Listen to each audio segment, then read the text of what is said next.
بسم اللہ الرحمن الرحیم۔ معزز ناظرین، انتہائی اہم مسئلہ جس کی طرف ہم آپ کی توجہ کرانا چاہتے ہیں وہ مسئلہ یہ ہے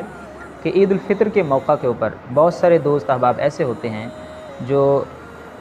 جماعت کھڑی ہوتی ہے اس وقت وہ جماعت کے اندر شامل ہوتے ہیں اور ان کی کچھ تکبیریں رہ جاتی ہیں، تو وہ اپنی تکبیریں کب اور کس طرح ادا کریں گے، اس حوالے سے ہم آپ کو اس ویڈیو کے اندر معلومات شیئر کریں گے۔ اس کی تفصیل کچھ اس طرح ہے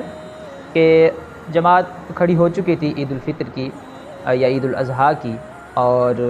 کوئی بھی بندہ بعد میں شامل ہوا، یعنی اس وقت شامل ہوا جس ٹائم امام صاحب نے قرات شروع کر دی تھی،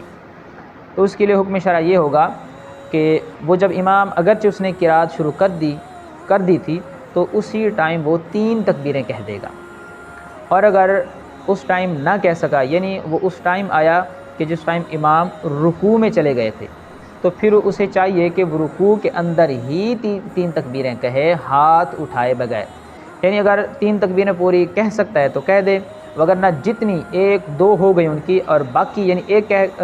کہہ سکا وہ یا 2 کہہ سکا تو باقی ان کی کیا ہو جائیں گی، ساکت ہو جائیں گی۔ اور اگر اس کا یہ گمان ہے کہ امام صاحب رکوع میں ہیں اور یہ بندہ یہ سمجھتا ہے کہ امام کے رکوع سے سر اٹھانے سے پہلے میں تکبیریں کہہ لوں گا، تو وہ حالت قیام میں تکبیریں کہہ لے اور پھر بعد میں رکوع میں شامل ہو جائے۔ وگرنہ اسے یہ گمان ہے کہ میں نے کھڑے ہو کر یعنی قیام کی حالت میں تکبیریں کہیں تو پھر امام صاحب رکوع سے سر اٹھا لیں گے، تو پھر رکوع کے اندر جائے اور رکوع کے اندر بغیر ہاتھ اٹھائے جتنی تکبیریں کہہ سکتا ہے تو پھر وہ کہہ دے۔ اس کے علاوہ دوسری صورت کہ وہ اسے پہلے سرے سے رکعت ہی نہیں ملی،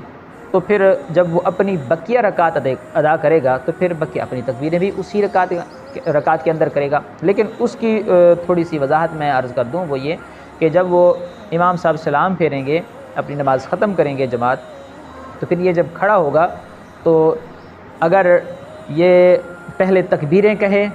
اور بعد میں قرات کرے یہ بھی ٹھیک ہے، لیکن اس کے لیے زیادہ راجح اور بہتر یہی ہے کہ وہ سب سے پہلے وہ قرات کرے اور بعد میں وہ تکبیریں کہیں۔ دعا ہے اللہ تعالیٰ ہم سب کو دین کی سمجھ عطا فرمائے۔